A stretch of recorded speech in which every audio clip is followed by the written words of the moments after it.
Friends and welcome to our YouTube channel concepts hunt. आज की जो 10 दिसंबर का लाइव सेमिनार था हमारे शिक्षा मंत्री जी का, ये रहा। तो इसकी पूरी हम लोग एनालिसिस करने वाले हैं, आखिर इन्होंने क्या बोला है। बहुत सारे प्रश्न सामने आ रहे हैं, आए हैं, तो मैं शुरू करता हूँ।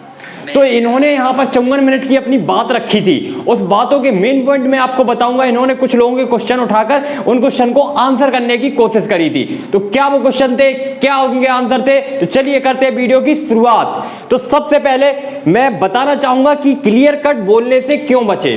देखो, सबसे पहली बात है, उन्होंने आंसर दिए। आंसर, कुछ चीजों के आंसर डायरेक्ट होते हैं, कुछ चीजों के लॉजिकल होते हैं, मतलब कि घुमाना। तो यहां पर जो काम हुआ है वो कुछ घुमाने वाले अंदाज से हुआ है, लेकिन उनकी बातों से कुछ इंडिकेशन भी मिले हैं कि फ्यूचर में क्या हो सकता है। तो सबसे पहली बात, क्लियर कट नहीं बोला उन्होंने किसी भी बात को, वो बचे हैं उस चीज से, उन्होंने घुमाकर चीजों को रखा है। लेकिन अगर उनकी हम घूमी हुई चीजों पर विश्लेषण करें, उनकी गहराई में जाएं, तो हमें कुछ ना कुछ इंडिकेशन मिलेंगे कि फ्यूचर में क्या हो सकता है, हम लोग प्रेडिक्ट कर सकते हैं।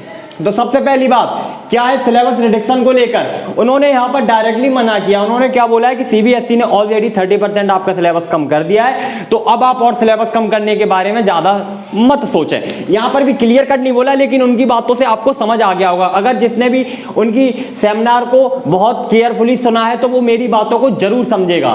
दूसरा क्या बोला है, एग्जाम डिले को लेकर उन्होंने क्या बोला है, एग्जाम डिले को लेकर यहां पर बहुत ज्यादा ट्विस्ट किया है उन्होंने बात को। क्या ट्विस्ट किया है वो मैं एक्चुअल आपको बताता हूं कि इन फ्यूचर अगर कंडीशन सेम रहती है या कंडीशन थोड़ी सी खराब होती है तो हम एग्जाम डिले के लिए जाएंगे।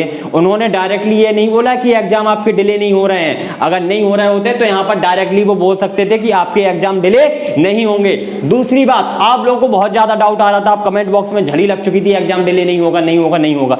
यार एक पॉइंट बता दो जहां पर उन्होंने बोला हो कि एग्जाम डिले नहीं होने वाला, तो आप कैसे मान सकते हैं कि एग्जाम डिले नहीं होगा।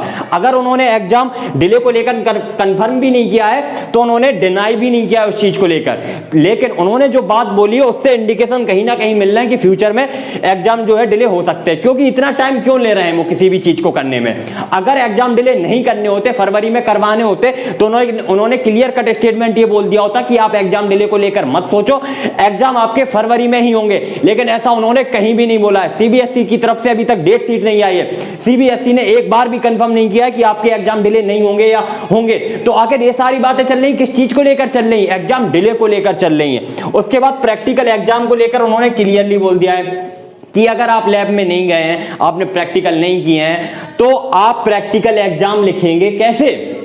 जब भैया प्रैक्टिकल एग्जाम हम नहीं लिख सकते तो हम नॉर्मल एग्जाम भी तो नहीं लिख सकते स्कूल जब तक नहीं जाएंगे। और रही बात ऑनलाइन क्लासेस की, उसके लिए भी कल वीडियो आएगी, उसमें मैं पूरा खुलासा करूंगा कि ऑनलाइन स्टडी किस तरीके से चल रही। पूरा स्कैम, फर्जीवाड़ा बन चुका है ऑनलाइन स्टडी। मतलब एक तरीके से ये बोल लो कि प्राइवेट जो भी स्कूल है ना, उन्हें फीस चाहिए, तो वो कैसे फीस लेंगे आपसे, या जो पेरेंट्स हैं तो उनके बच्चों को वो दिखाएंगे ना कि देखो हम ऑनलाइन पढ़ाई करवा रहे हैं आपकी, तो उसका मैं पूरा भांडा फोड़ करूंगा कल की वीडियो में, ठीक है। तो प्रैक्टिकल एग्जाम को लेकर इन्होंने बोला है, जेईई और नीट को देखो, एक्चुअली उन्होंने हर एक चीज पर यह बोल दिया है कि हम लोग अभी मंथन कर रहे हैं, हम लोग अभी सोच रहे हैं। क्लियर कट किसी भी चीज को नहीं बोला है। तो ऐसा नहीं है कि आपके एग्जाम डिले नहीं होने वाले हैं। मेरा जहां तक मानना है, हमारी पूरी टीम का जहां तक मानना है, तो अभी भी आपके 99% चांसेस हैं एग्जाम डिले को लेकर। मैं पूरे जिम्मेदारी के साथ इस बात को बोल रहा हूं, इसलिए बोल रहा हूं क्योंकि एग्जाम डिले को लेकर जो सिनेरियो बनना चाहिए वो पूरा बन चुका है। क्लियर कट न्यूज नहीं दे रहा है कोई भी आकर।